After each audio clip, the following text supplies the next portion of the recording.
Meus irmãos, a paz do Senhor. Sem perca de tempo, eu convido você a abrir aí a sua Bíblia em segunda carta de Paulo a Timóteo, capítulo de número 4. Segunda carta de Paulo a Timóteo, capítulo 4, versículo de número 1. Eu vou ler apenas o versículo 1 e o 2, mas após a leitura, eu peço que a igreja permaneça com a sua Bíblia aberta, amém? Quero trazer aqui em poucas palavras, uma mensagem aqui expositiva. Vamos ler aqui alguns versículos, vamos tentar entender e vamos fazer aqui algumas aplicações. 2 Timóteo, capítulo 4, verso 1 e 2, e eu peço até o irmão aí que deixe o texto no telão. Diz assim a palavra do Senhor: Eu te encorajo solenemente na presença de Deus e de Cristo Jesus, que há de julgar os vivos e os mortos, por ocasião da sua manifestação pessoal e mediante o seu reino.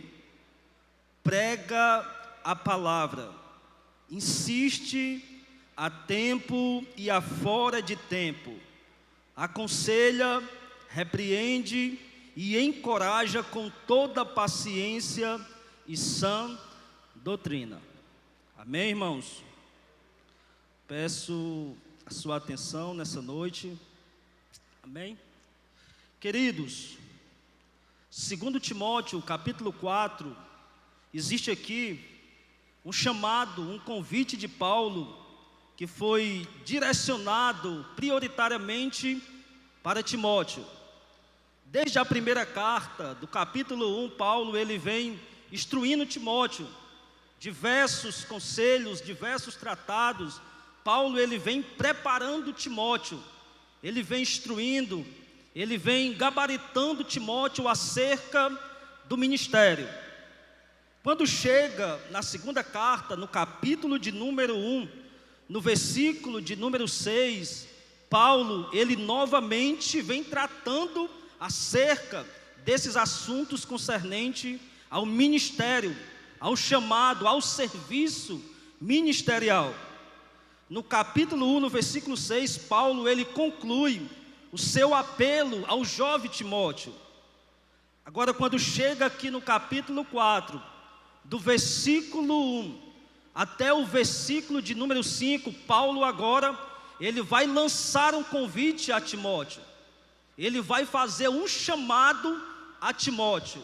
Ele agora, depois de ter instruído Timóteo, depois de ter preparado, capacitado o jovem Timóteo, agora ele vai lançar um convite a Timóteo para de fato ele ingressar no santo ministério. No capítulo 4, no versículo 1, nós acabamos de fazer menção, nós acabamos de ler. Ele disse: Eu te encorajo solenemente na presença de quem? Na presença de Deus e de Cristo Jesus, que há de julgar os vivos e os mortos. Aí no 2 ele complementa dizendo: prega a palavra. Paulo, ele lança o convite, ele chama Timóteo para ingressar no ministério, e uma das funções principais do serviço ministerial que Timóteo ia exercer era pregar a palavra de Deus. Paulo ele diz: Timóteo, pregue a palavra. Perceba que Paulo ele não está convidando Timóteo para pregar uma teologia humanista, para pregar a teologia do achismo, aquilo que ele achava, aquilo que ele pensava. Ele não chama Timóteo para pregar a filosofia grega que estava no topo, no auge da época. Não, ele chama Timóteo, ele convida Timóteo para pregar a palavra. Por que, irmão Regivando? Porque quem salva é a palavra de Deus. Quem toca os corações é a palavra de Deus. Quem liberta, quem faz asepsia na alma, no espírito do ser humano caído é a palavra de Deus.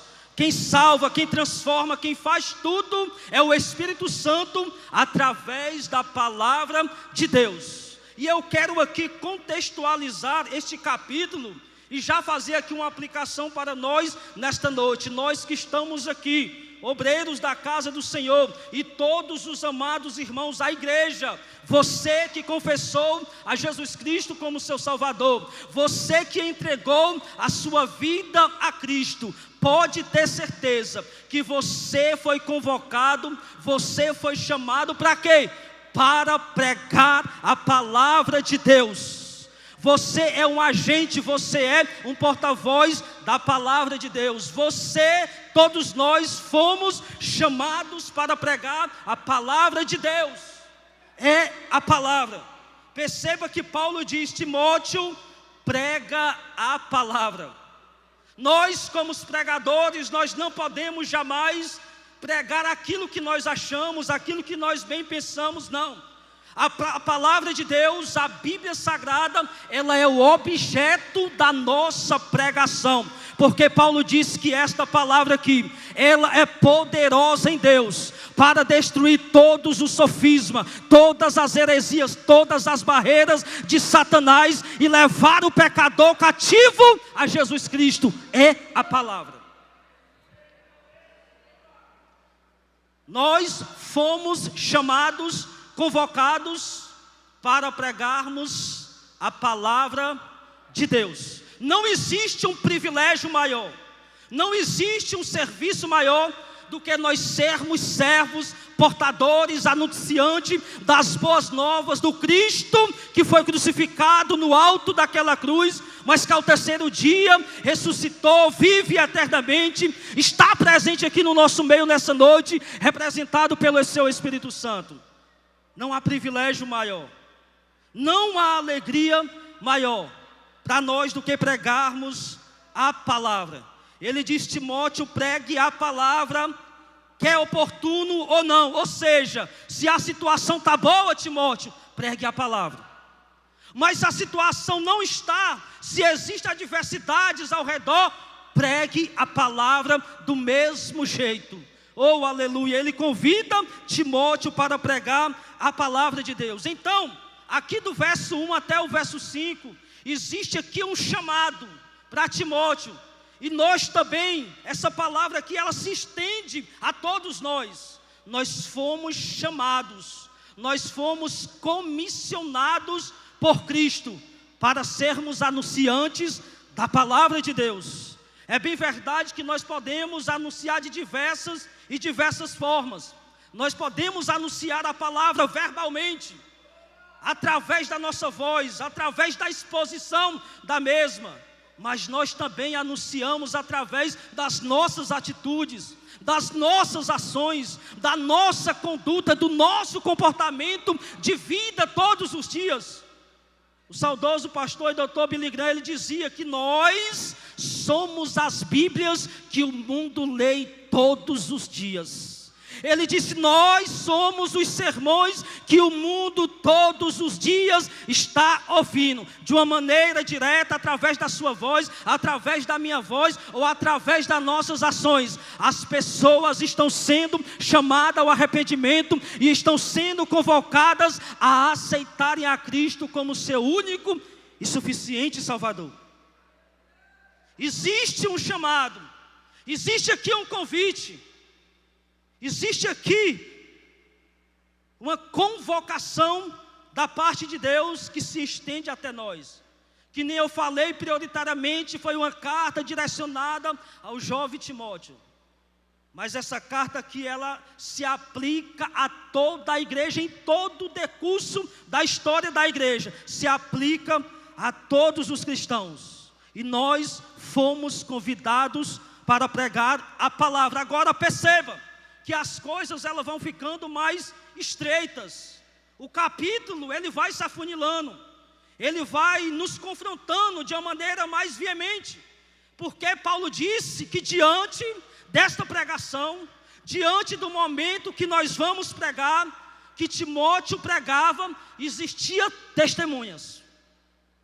Paulo, ele disse que Deus e Cristo Jesus são testemunhas. Todas as vezes que nós se dispomos a pregar a palavra de Deus ou nos omitimos, Deus é testemunha. Ele vai estar lá, Ele vai estar presente, Ele vai estar lá. Se você pregar a palavra, se eu pregar a palavra, pode ter certeza que a palavra ela vai surtir efeito nos corações. A palavra é poderosa em Deus para produzir aquilo que Ele apraz. Todas as vezes que nós pregamos essa palavra, Paulo estava dizendo a Timóteo: Timóteo, pregue a palavra diante de Deus e de Cristo Jesus, que há de julgar os vivos e os mortos. Não há testemunha maior do que o nosso Deus, que gera impacto nos nossos corações. Não existe mais um temor maior do que saber de que todos os momentos que nós se dispomos em pregar esta palavra, Deus vai estar lá. É por isso que nós devemos pregar essa palavra aqui com fidelidade, assim como ela é. Nós não precisamos enfeitar o pavão, nós não precisamos aqui querer trazer aqui uma exegese muito linda, uma hermenêutica muito... Não, nós só precisamos expor a palavra assim como ela é. Ela é poderosa em Deus para fazer aquilo que Ele apraz. Louvado seja Deus. Cristo é testemunha.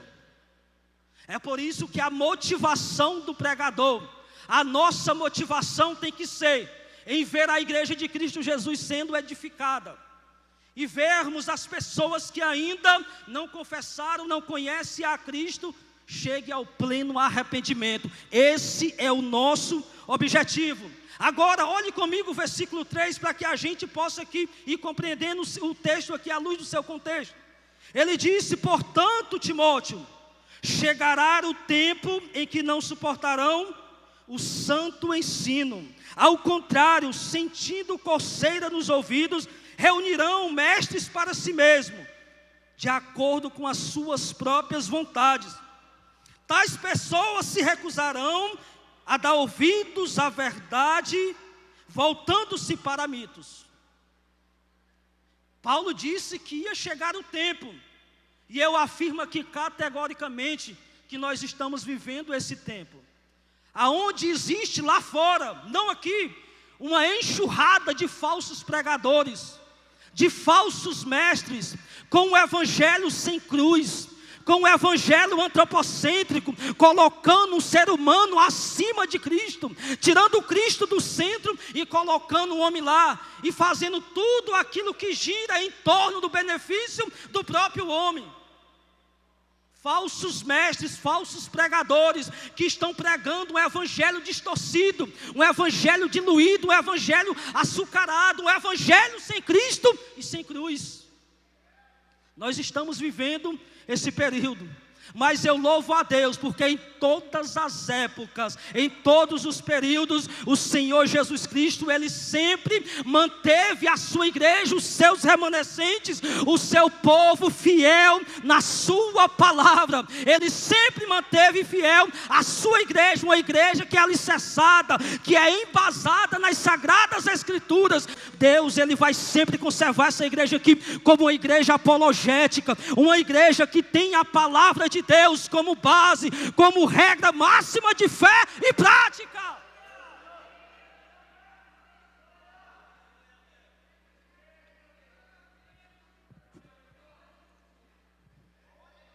Paulo está dizendo que tais pessoas, que existe um grupo que não vão dar ouvidos à verdade do evangelho. Que Deus tenha misericórdia de mim, que Deus tenha misericórdia de você, que nós jamais entramos nesse grupo. O grupo que despreza a palavra de Deus, um grupo que não tem prazer em ler, em estudar, em examinar as sagradas escrituras, Que Deus tenha misericórdia e compaixão de nós, que Ele sempre mantenha nos nossos corações a chama acesa, o desejo, o zelo de sempre estarmos firmados na palavra. Porque existe um povo que vão recusar-se a dar ouvido a essa verdade. Existem pessoas que configuram os seus pregadores, missionário Adriel. Pregadores que pregam não aquilo que Deus orienta, pregadores que pregam simplesmente aquilo que as multidões querem ouvir. Agitadores de massa, agitadores de multidão, profissionais do púlpito, que muitas das vezes vão lá na internet, pegam a mensagem enlatada, copia e cola e simplesmente vai levar para gerar emocionalismo nas pessoas. Pregadores que pregam aquilo que gera mais ibope para as suas pregações, que a motivação, a finalidade não é vermos nós sermos alicerçados, vermos nós crescermos na palavra, mas é simplesmente, muitos estão interessados no cachê. Pregadores, muitos por aí afora, que se auto-intitula como pregadores itinerantes. Não estou generalizando, mas tem muitos que não têm coragem de trabalhar, não têm coragem de passar o dia trabalhando, e muitas das vezes vai se esconder atrás do Evangelho de Cristo Jesus. E para eles manter a sua agenda cheia, eles precisam pregar aquilo que o povo quer ouvir, porque no momento que ele pregar a palavra, e a palavra sempre vai nos confrontar, eles vão deixar de ser convidados. Amém? Posso ouvir um glória? O glória parece que sumiu, irmãos. Mas eu tenho certeza que eu estou debaixo de uma palavra profética da parte de Deus nessa noite.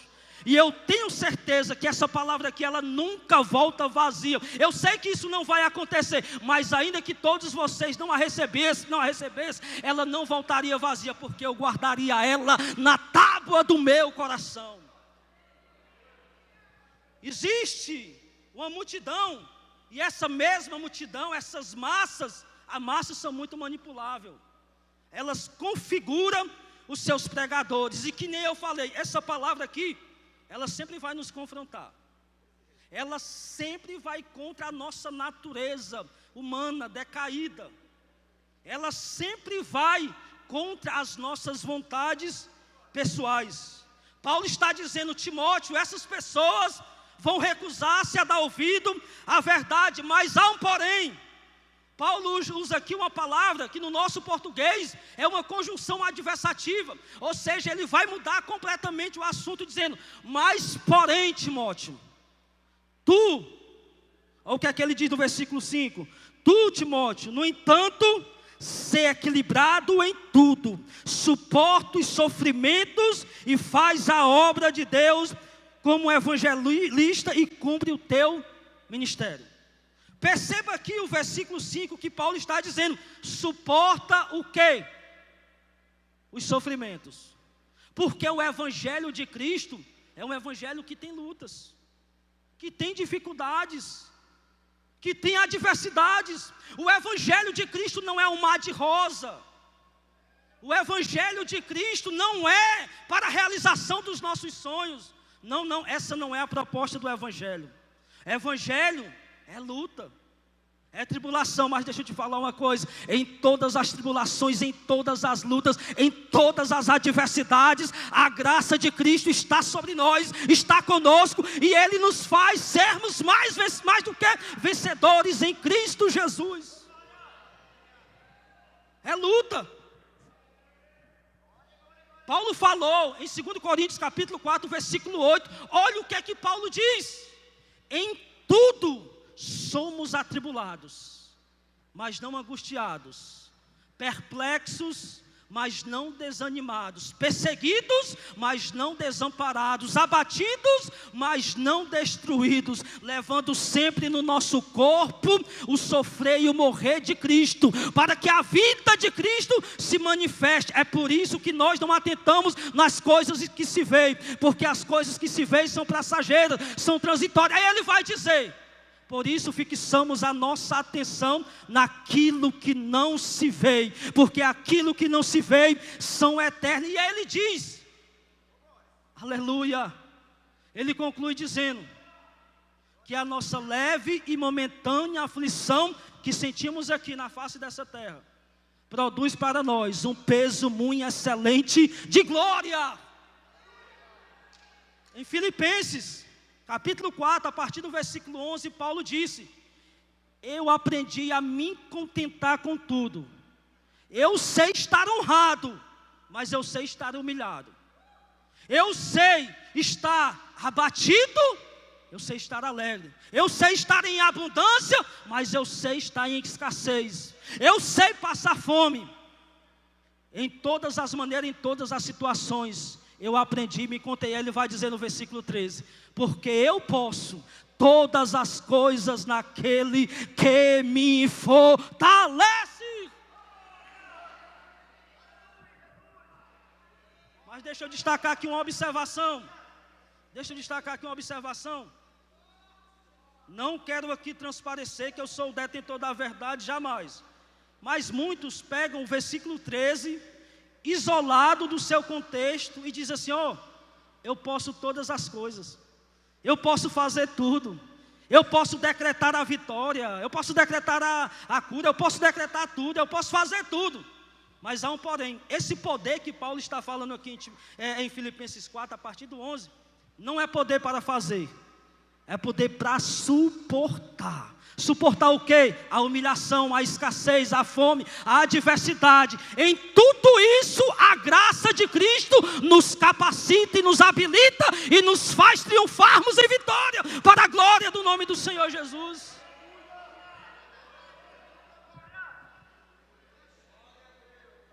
Timóteo, esses falsos mestres pregadores, eles podem pregar, fazer o que eles querem, mas você não pode, Timóteo. Você se mantém na palavra, pregue a palavra. Deixa eles fazerem o que eles quiserem lá fora, mas a Tempo Central 2 aqui em Maranguape, ela vai se conservar na doutrina, ela vai se conservar na palavra. Nós vamos continuar lutando, insistindo, estudando e pregando a palavra de Deus, e Deus vai continuar dando crescimento a esse ministério, amém? Aleluia! Ele conclui a primeira parte do capítulo. Aí entra na segunda parte, no versículo 6. Acompanhe comigo. Aí ele diz: Timóteo, quanto a mim, eu já estou sendo derramado como vinho na oferta de libação. Em algumas versões tem apenas: eu já estou sendo derramado como libação. O tempo da minha partida se aproxima. Combati um bom combate, completei a corrida, perseverei na fé. Agora, a coroa da justiça, que o Senhor, justo juiz, me concederá naquele dia, e não somente a mim, mas certamente a todos os que amarem a sua vida. Paulo, ele se utiliza aqui de uma linguagem do antigo sistema sacrificial do Antigo Testamento, quando havia lá os rituais de sacrifícios. Diversos cordeiros, novilhos eram mortos, eram colocados no altar. O altar ele ficava completamente banhado de sangue. Mas existia um sacrifício que era o último de todos eles, que era o sacrifício de libação. Era o sacrifício de libação que denotava, que evidenciava que os demais sacrifícios fossem aceitos. Um vinho, às vezes um óleo precioso, um unguento, era derramado naquele sacrifício de libação e era espargido por sobre o altar. E aquele sangue, aquele altar que estava já completamente banhado de sangue, era limpo, e aquele incenso subia. E simbolicamente Deus recebia como cheiro suave nas suas narinas. Aí Paulo está se utilizando dessa linguagem para dizer: Timóteo, a minha vida já foi um verdadeiro sacrifício no altar de Deus, mas há um porém. Agora, de uma vez por todas, cabalmente, ela está sendo derramada como libação, ou seja, o tempo já é chegado, a minha vida já vai ser recebida nas mãos do Eterno como cheiro, como sacrifício suave nas narinas de Deus.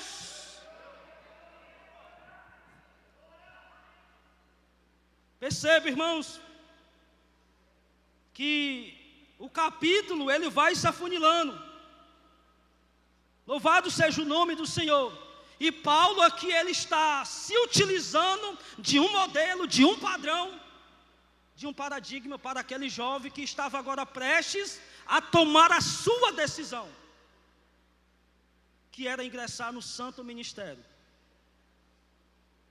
E desse texto aqui emana para nós, ecoa para nós um convite, um chamado.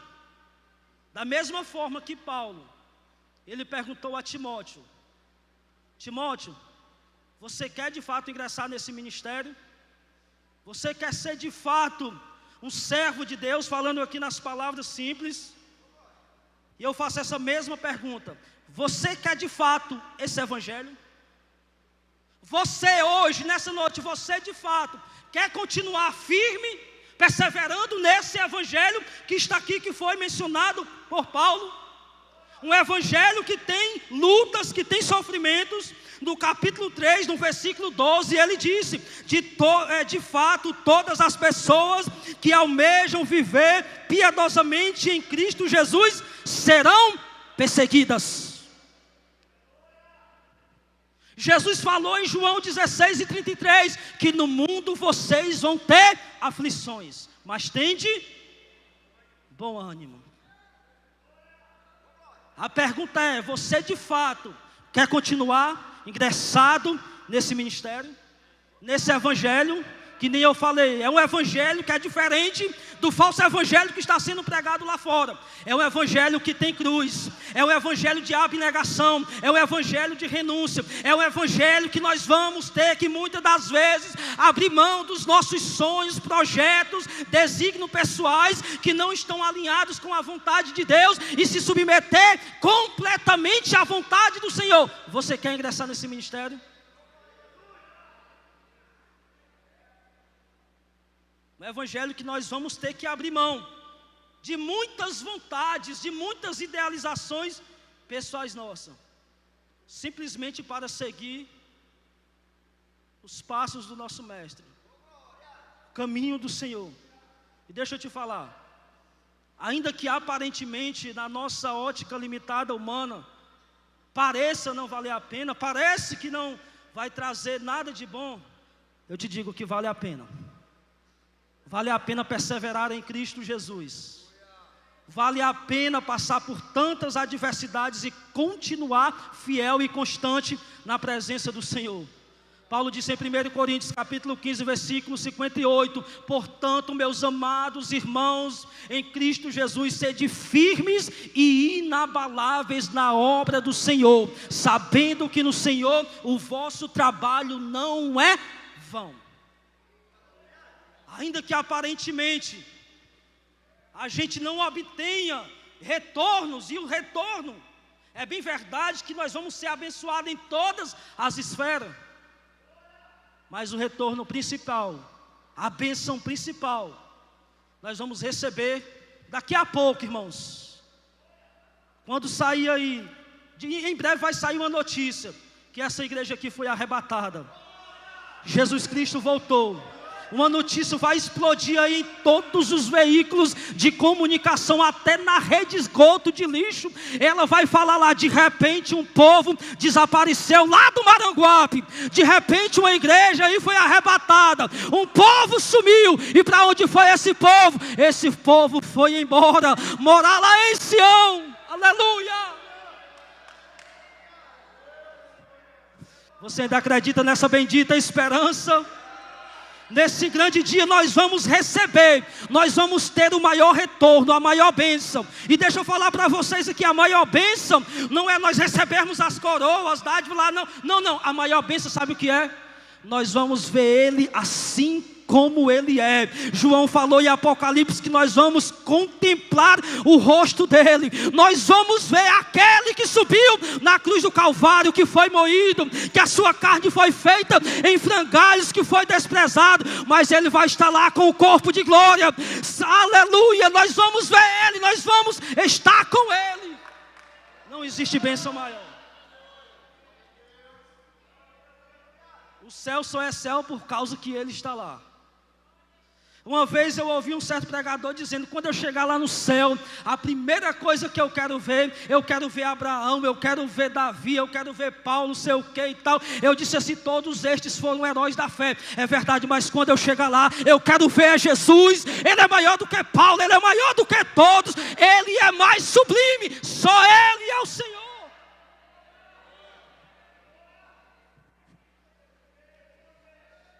Louvado seja Deus. Aleluia!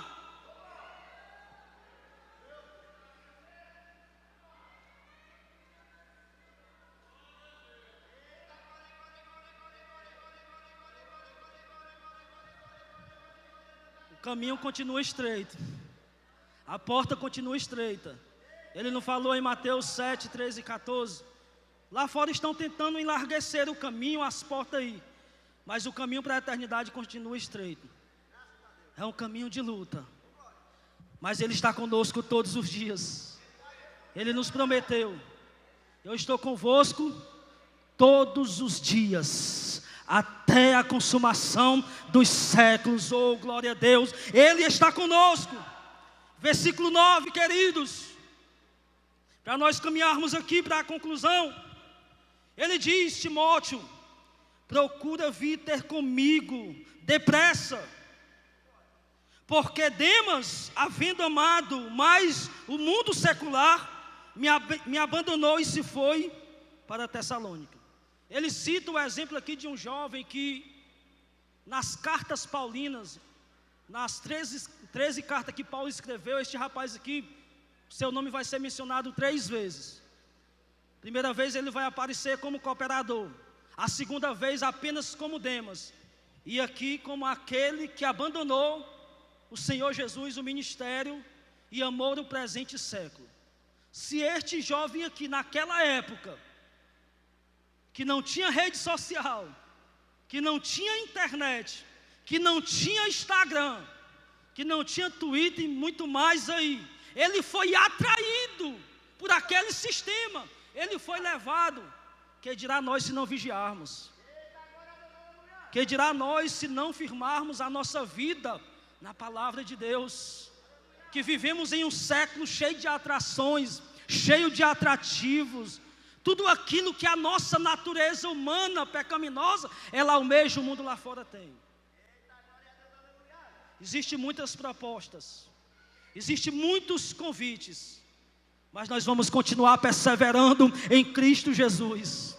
Nós vamos continuar lutando, nós vamos continuar dizendo não para o mundo, não para esse sistema, e vamos continuar firmes nessa peleja, nessa empreitada, até a volta de Cristo Jesus. Ele diz: Crescente foi para a Galácia, e Tito para a Dalmácia, somente Lucas está comigo. Toma a Marcos e traze-o contigo, pois ele é muito útil para o ministério. Nós sabemos, querido, que no capítulo 13 de Atos e no capítulo 15, principalmente no capítulo 15, existe uma grande divergência entre Paulo e Barnabé, por conta desse rapaz aqui, desse jovem, que ele desiste de embarcar e ir para as missões, e ele volta atrás, ele desiste. Quando chega no capítulo 15, a partir do versículo 36, Paulo e Barnabé vão novamente para uma viagem missionária. Aí esse jovem que na primeira viagem ele tinha desistido, ele quer ir novamente, e Paulo não aceita. Paulo disse que ele não ia naquela caravana para as missões, em uma palavra que bem simples, porque ele se acovardou na primeira viagem. Ele desistiu, e agora ele não podia ir mais. Mas Barnabé, que era mais paciente, que sabia trabalhar com o jovem, com aqueles que ainda estavam sendo aprimorados no ministério, Barnabé disse: não, Paulo, deixa ele ir com a gente, deixa ele ir. E Paulo não aceita. E acontece ali uma contenda, uma divisão. Mas quando chega aqui no final da carreira de Paulo, no capítulo 4 de 2 Timóteo, Paulo está dizendo: Timóteo, quando tu vier, traz aquele rapaz lá, traze Marcos, porque ele é muito útil para o ministério. Paulo nos ensina aqui que nunca é tarde para pedirmos perdão, para nos reconciliarmos, para dar uma oportunidade àquele que nos feriu e àquele que nós ferimos. Nunca é tarde para nós consertarmos a nossa comunhão com os irmãos. E o diabo, ele sabe que o maior inimigo da igreja, a igreja ela caminha na mesma visão, ela caminha com a mesma visão, no mesmo objetivo, e o diabo sabe que o maior inimigo da visão é a divisão. Jesus falou que o reino dividido contra si mesmo não subsistirá, e o diabo ele tenta colocar divisões, contendas, assim como a igreja de Corinto, partidarismo, grupinhos. Mas eu louvo a Deus que essa igreja aqui está debaixo do sangue de Jesus Cristo. Aqui não há espaço para partidarismo, não há espaço para divisão, não há espaço para a seta do diabo que tente colocar divisão. Esta igreja é lavada no sangue do Cordeiro, amém? O diabo não tem vez. Se nós aprendermos a perdoarmos. Paulo havia falado: não se deixe ser vencido pelo mal, mas vença o mal com o bem. Isso é evangelho, isso é cristianismo. Louvado seja Deus. Vamos continuar aqui, que eu quero chegar no ponto aqui para me concluir. Quando vieres, versículo 13, traze minha capa que deixei em Trode, na casa de Carpo, e os livros, principalmente os pergaminhos. Paulo está nos seus minutos finais, e ele está pedindo Timóteo para trazer os pergaminhos, os livros, as escrituras sagradas. Paulo estava já caminhando para a morte, mas ele queria estar ali com a palavra de Deus. Ele queria meditar, ele queria examinar, ele queria partir dessa vida meditando, examinando as escrituras sagradas. Versículo 16: na minha primeira defesa, ninguém se fez presente para me ajudar. Pelo contrário, todos me desampararam. Contudo, que isto não lhe seja imputado em juízo. Paulo, o maior implantador de igreja, o maior fundador de bases missionárias, o homem que mais discipulou, que mais preparou missionários e enviou para as missões, o homem que ganhou várias e várias pessoas para Cristo, o homem que contribuiu grandemente para o cristianismo, está aqui na reta final do seu ministério, dizendo que no seu julgamento, ninguém se fez presente, ninguém estava com ele, ninguém estava lá. Paulo aqui, ele está sentindo, irmãos, a ausência de um ombro amigo. No entanto que ele diz: Timóteo, vem depressa, vem antes do inverno, porque no inverno seria muito difícil ele embarcar e chegar até Paulo. Vem depressa, porque na minha primeira defesa ninguém se fez presente. Aí o versículo 17 aqui de fato é o caminho para a conclusão. Lê comigo aí, queridos. Ele diz assim, ó: todavia, o Senhor permaneceu ao meu lado. Louvado seja Deus. No julgamento de Paulo, quando ele mais precisou, não estava lá nenhum dos apóstolos, nenhum dos irmãos, ninguém estava lá. Ele estava sozinho. Ninguém apareceu para socorrer Paulo. Mas ele diz: todavia, o Senhor permaneceu ao meu lado. Perceba que o homem que seguiu fielmente as sagradas escrituras, o homem que, se você for ler 2 Coríntios capítulo 11, você pegar aquelas páginas ali e torcer, elas vão sangrar. Porque vai falar lá do sofrimento que Paulo passou. Diversos e diversos sofrimentos. E no versículo 28 ele ainda diz que tinha uma coisa que pesava sobre ele, que não eram os açoites, não era a perseguição, a tribulação, o naufrágio, nada disso. Era o cuidado, era a preocupação com as igrejas de Deus. E esse mesmo apóstolo aqui, nos minutos finais da sua vida, ele está sentindo a dor do abandono, a dor da ingratidão. Pessoas que viraram as costas para ele no momento que ele mais precisou. Esse é o Evangelho de Cristo. É possível sermos fiéis a essa palavra e nos momentos mais cruciais da nossa vida, ninguém aparecer para nos socorrer. Mas isso faz parte de um tratado de Deus. Não é porque as pessoas são ruins, é Deus forjando o nosso caráter, é Deus nos preparando, nos levando para um patamar, para um nível maior de maturidade espiritual. Para quê? Para nós aprendermos a dependermos exclusivamente e unicamente dEle.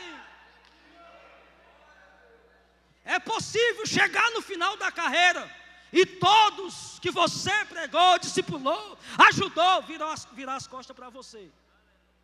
Mas há um porém. Jesus Cristo, Paulo disse que ele estava lá. Essas palavras aqui, querido, foram as últimas palavras de Paulo. Foi o último escrito dele. Não sabemos, não temos fontes seguras que Timóteo chegou a tempo antes da morte de Paulo. Não sabemos. Nenhum historiador, nem Flávio Joséfo, nem Tácito, nenhum historiador consegue de fato dizer que se Timóteo ele chegou a tempo. Porque tudo indica que quando Timóteo chegou lá, Paulo ele já havia sido decapitado. Louvado seja Deus. E eu conjecturo aqui, irmãos, eu imagino Paulo sendo chamado, sendo levado pelos soldados romanos para ser decapitado. Paulo ele sai de uma cela fria, escura, já estava velho, estava enfermo, havia dedicado-se, esmerado completamente em prol do reino de Deus. Ele agora está sendo levado para ser decapitado. Quando ele chega diante dos juízes, dos magistrados, diante de todas aquelas pessoas que haviam decretado o seu julgamento, eu imagino Paulo, irmãos, tentando ali encontrar o rosto de Timóteo, tentando ver se Lucas estava presente, se Pedro, se algum dos apóstolos estava lá. Ele não vê Timóteo, ele não vê Pedro, ele não vê Lucas. Mas quando ele, em meio àquele sofrimento, eu imagino, irmãos, naquele momento ali, o diabo, que é oportunista, chegando para Paulo e dizendo: Paulo, será que valeu a pena? Você era fariseu, Paulo, você era respeitado, você era conceituado, você era rico, Paulo, e agora você está aí, sozinho, abandonado. Os teus, Paulo, te abandonou, você está... Eu imagino o diabo ali azucrinando, bombardeando a mente de Paulo. E Paulo, ele não se entrega ao desespero, a uma crise, a uma síndrome de pânico, não. Eu imagino, irmãos, Paulo levantando os seus olhos e olhando para todos os magistrados, para o juiz que estava ali, em meio àquela face. Paulo, ele vê, sabe quem que ele vê lá? Está aí no versículo 17. Todavia o Senhor permaneceu ao meu lado. Eu imagino Paulo olhando e ele vê o mesmo Cristo que apareceu lá em Atos capítulo 9. Ele vê aquela mesma forte luz. Ele vê o Cristo ressurreto que estava lá do lado dele, dando força a ele.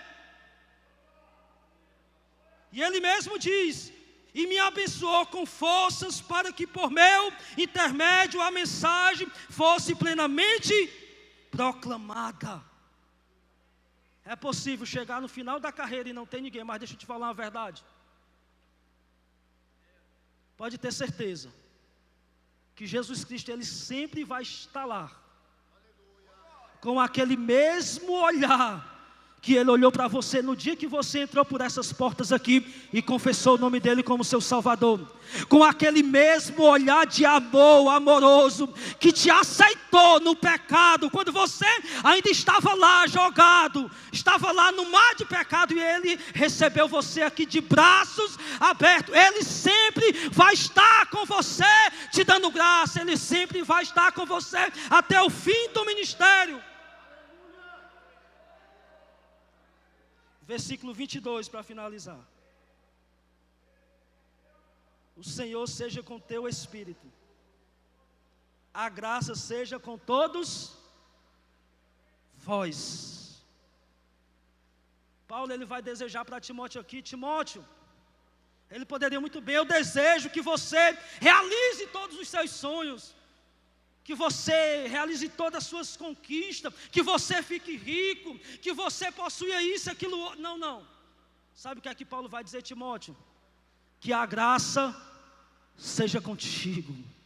A graça é o suficiente, a graça é maior, a graça é mais importante do que todos os tesouros da face dessa terra. É essa graça aqui que vai nos manter de pé até aquele dia.